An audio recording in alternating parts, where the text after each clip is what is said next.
Good morning, students. Chapter number 10, Simple Interest and the Compound Interest. Today we have to learn the terms related to the simple interest and the compound interest.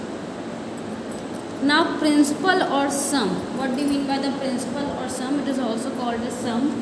The money borrowed or lent out of for a certain period of time is called the principal or sum. It is abbreviated as P. Principal means जो भी money आपने बोरो किया या उधार लिया है, ठीक है, या आपने किसी को दिया है कुछ सर्टन ड्यूरेशन टाइम के लिए, that is called the principal और sum. Now interest the extra money paid by a borrower to a money lender. अगर मनी लेंडर ने आपको कुछ पैसे उधार दिए हैं तो उसमें वो जो एक्स्ट्रा मनी आपके ऊपर चार्ज करता है कि आप रिटर्निंग टाइम पे हमको देंगे, that is called the interest. It means the extra money that is laid on the principal amount. जो भी आप प्रिंसिपल अमाउंट किसी से लेते हैं या कोई भी आप किसी चीज़ पैसे उधार लेते हैं तो बोरोवर को जो एक्स्ट्रा मनी देना पड़ता है, that is called the interest. The extra money paid by a borrower to a money lender और bank for the use of money borrowed is called the interest. It is abbreviated as I. In other words, interest is an extra additional money paid by the borrower in lieu of using others' money. अगर आप दूसरे से पैसा उधार लेते हैं तो उस उधार पैसे लेने की वजह से आपको उनको एक्स्ट्रा मनी देना पड़ता है, एडिशनल मनी देना पड़ता है in the lieu of using others money. दूसरे का मनी यूज़ करने के लिए आपको उनको एक्स्ट्रा चार्जेस, एक्स्ट्रा मनी देना पड़ता है in return.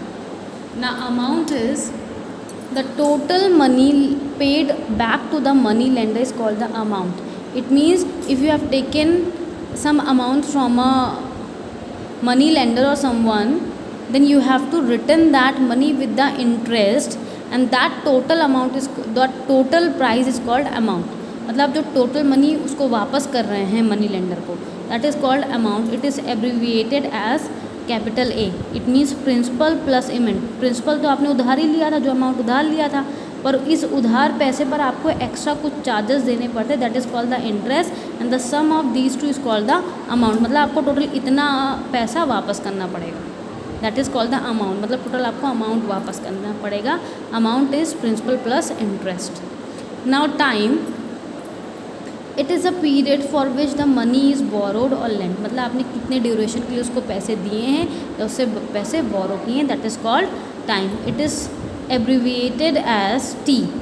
Interest paid. Now rate of interest paid on ₹100 for 1 year is called, मतलब इंटरेस्ट पेड मतलब आपने अगर 100 रुपये उधार लिए हैं 1 साल के लिए, इसके ऊपर आप जितना इंटरेस्ट देते हैं that is called the rate per percent per annum. Per annum मतलब per year, percent per percent मतलब per 100. Cent means 100, annum means yearly. ठीक है. It means interest paid on ₹100 for 1 year. 1 साल में अगर आपने 100 रुपये उधार लिए हैं, ठीक है, परसेंट मीन्स पर 100, 100 रुपये उधार लिए हैं और 1 साल के लिए हैं, उसमें जितना इंटरेस्ट लग रहा है that is called the rate of interest. It is written as R% P.A. Now interest on ₹100 for a specified period. The specified period may be 1 year or 1 month. Now next is simple interest. Now you have to come to the simple interest. The interest calculated on the original principal. जो भी interest आप original principal पे calculate करते हैं eight the given rate through out the loan period. मतलब आपको time given होगा, rate दिया होगा और प्रिंसिपल दिया होगा, तब आप सिंपल इंटरेस्ट कैलकुलेट कर सकते हैं. क्योंकि जो भी आप प्रिंसिपल लेंगे, जो भी आप पैसे उधार लेंगे, वो कुछ परसेंट मतलब कुछ रेट पर लेंगे और कुछ ड्यूरेशन पर लेंगे.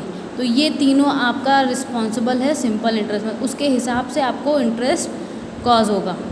It's called the simple interest. The interest calculated on the original principal at the given rate throughout loan period.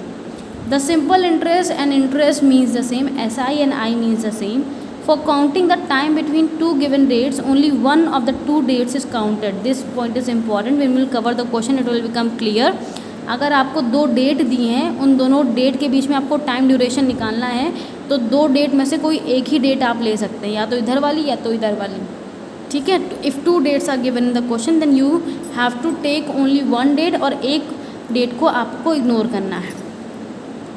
For converting the time days into years, अगर आपको डेज में दे रखा है उसको ईयर्स में कन्वर्ट करना है then you will always divide by 365, you have to divide it by 365। Leap year हो चाहे जो हो उससे कोई मतलब नहीं, आपको हमेशा 365 से ही डिवाइड करना है।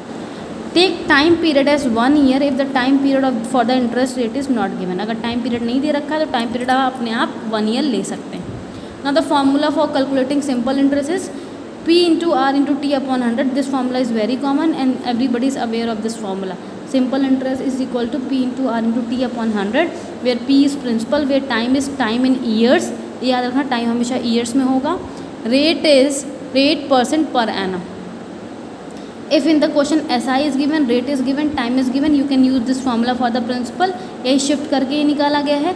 If in the question SI is given, principal is given, time is given, then you can find out rate by this formula. If in the question rate is given, principal is given, SI is given, you can find the time by using this formula.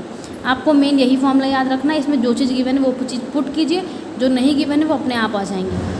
Now amount is equal to principal plus simple interest. This is a formula for finding the amount. If you have find out the interest then you can find out the amount. Amount equal to P plus SI. अब SI का formula सबको पता है, P into R into T upon 100, and in both the cases, in both you can take P common. After taking P common you will get 1, here you will get 1 and here you will get plus RT upon 100. Directly amount का formula ये है। अगर आपको SI नहीं निकालना है तो directly you can use this formula और you can solve the question in 2 step. First find out the simple interest, then put the value of simple interest in the amount formula. Getting my point? Thank you class. Not from tomorrow we will do the exercise 10.1. Thank you class.